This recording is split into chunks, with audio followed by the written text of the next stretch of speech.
super importante à vous dire. Je suis habillée en rouge parce que vous êtes un signe de feu. Et justement, ça va être le feu en 2022, mais pas tout de suite. Alors, il va se passer plein de choses. Jupiter, le magnifique, va s'installer en bélier entre le mois de mai et le mois d'octobre, je vous en parlerai plusieurs fois. Et donc, il sera en trigone avec vous. Ce sera quand même le grand bénéfique de la bande, c'est Jupiter. Ça représente l'enthousiasme, la chance, et il va être en trigone avec vous, et il va influencer la maison 9, c'est-à-dire le secteur du sens que vous donnez à votre vie, votre envie de bouger, de voyager, etc. Donc, vous allez pouvoir dépasser enfin les aléas et les déconvenus que vous pouvez rencontrer en début d'année. Pourquoi? Parce que Saturne est toujours en face de chez vous. Saturne est en Verseau. Donc Saturne, c'est le frein, c'est le grand-père, il n'est pas fun. Et il est en maison 7, le secteur de votre couple, de vos collaborations aussi. Donc il va falloir, vous serez obligé de vous arranger avec tout ce qui vous énerve, tout ce qui vous agace. Alors on va se calmer. Et si certaines de vos ambitions coincent en début d'année, vous allez être patient. Et vous allez tout simplement attendre le printemps.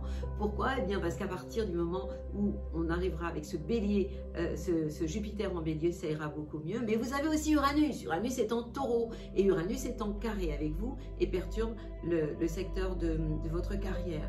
Donc c'est pour ça qu'il y a pas mal de choses qui perturbent quand même cette année, en début d'année surtout. Des grains de sable, ça vous bouscule, ça restreint votre réussite. Et vous avez raison. Mais la bonne nouvelle, c'est Jupiter entre quand et quand?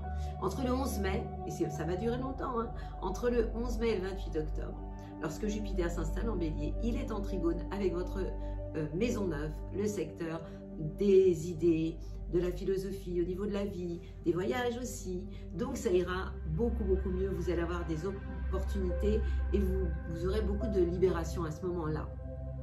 Alors n'oubliez pas que Uranus, la planète de l'explosion, de l'inattendu, est en taureau. Ça veut dire que cette planète, elle est tout de même en tension avec vous. Donc elle vous perturbe, elle perturbe vos plans, elle vous donne envie de tout envoyer valser. Et Saturne, qui est en face de chez vous, en Verseau, crée toujours ce climat. C'était déjà là en 2021, ce climat de tension sur votre vie amoureuse qui quelquefois peut se disloquer. De toute façon, en 2022, il va falloir lâcher le passé pour aller vers quelque chose, de lâcher les habitudes pour aller vers autre chose. Vous allez être obligé d'aller de l'avant. Ça ne veut pas dire quitter votre amoureux, amoureuse, mais il va falloir changer vos habitudes.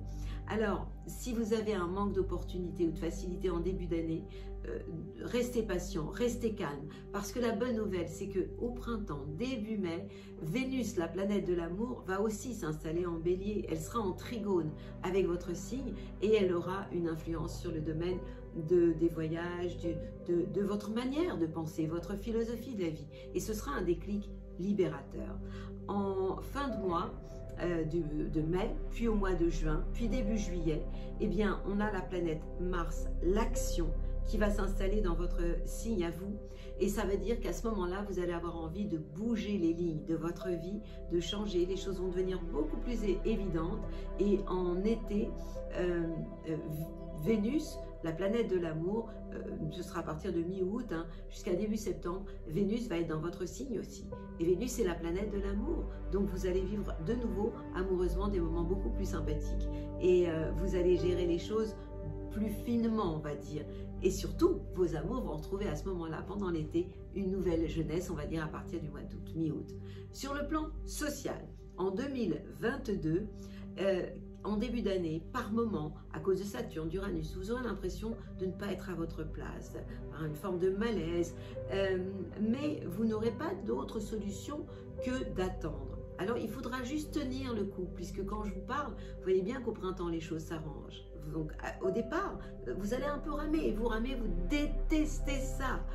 Mais rappelez-vous, je vais me répéter, hein, entre le 11 mai et le 28 octobre, Jupiter sera en bélier et sera en trigone avec vous, avec votre signe, et c'est à ce moment-là que vous allez pouvoir bouger votre vie et devenir positive et passer à la vitesse supérieure. Donc c'est vraiment une année qui peut être extrêmement intéressante parce que vous allez aussi être particulièrement motivé au mois de juin. Mars va vous donner un coup de boost, vous serez motivé et vous allez pouvoir à ce moment-là concrétiser sans perdre de temps tout ce que vous avez dans la tête.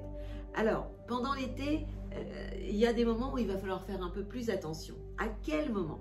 Eh bien, en juillet, et une partie du mois d'août, mais pas tout le mois d'août, lorsque la planète Mars sera dans le signe du Taureau, elle sera donc en tension avec vous, il y aura Uranus pas loin, et ça pourrait perturber votre carrière. Ça tombe bien, c'est l'été, donc profitez de la vie pleinement à ce moment-là, ne prenez pas de risques dingues au niveau de votre carrière, et tout va s'arranger. Il faudra juste attendre la rentrée. À la rentrée, les choses seront beaucoup plus faciles aussi. Donc vous voyez, il y a quand même des moments où il va falloir agir, des moments où il va falloir vous calmer. Côté forme, eh bien, j'ai envie de vous dire que jusqu'en juin, vous ne serez pas au top du top. Il est possible qu'il y ait une certaine lassitude. Il y a ce Saturne, il y a Uranus qui vous fatigue, surtout Saturne. Donc, en fait, vous aurez une espèce de fatigue, de lassitude qui pourrait être latente avec un manque de motivation. Et vous, la motivation, l'enthousiasme, c'est quand même votre moteur. Eh bien, il va falloir, vous allez avoir des contraintes aussi. Et ce sera difficile de vous détacher de ces contraintes. Eh bien, en première partie d'année, moi j'ai envie de vous conseiller de ne pas vouloir forcer les portes. Parce que ça vous mènera finalement nulle part. Et pendant l'été, ce sera le moment ou de reprendre quelque chose qui vous fait plaisir, un loisir, un hobby ou un sport que vous aimez. Mais vous allez être aussi très très occupé pendant l'été, peut-être à des choses très importantes aussi. Donc c'est une année qui est très intéressante si vous savez agir au bon moment, entre mai et octobre, avec vraiment des portes qui vont s'ouvrir. Mon conseil pour votre année 2022, eh bien, c'est de comprendre que c'est une année de changement et où il va falloir, vous aussi, faire preuve, comme nos béliers, hein, vous êtes un signe de feu, de finesse, de tact, dans vos négociations, parce que quelquefois vous pouvez en manquer et les choses à ce moment-là vont se concrétiser, parce que quand même lorsque Jupiter est chez nous ou est en trigone, et c'est votre cas, et c'est le cas des signes de feu, hein, ce Jupiter en trigone, eh bien ce sont de sacrées belles opportunités. Donc si vous savez naviguer en fait entre les moments où il faut passer à la vitesse sup et puis les moments où il faut être un peu plus en attente, ce que vous détestez d'ailleurs, vous allez bien vous en sortir. Qu'est-ce que je vous conseille? En élixirs floraux, alors comme les copains les béliers, je vais vous conseiller de prendre du verveine pour vous calmer. De temps en temps la patience, surtout en début d'année, Saturne vous saoule, et du holly.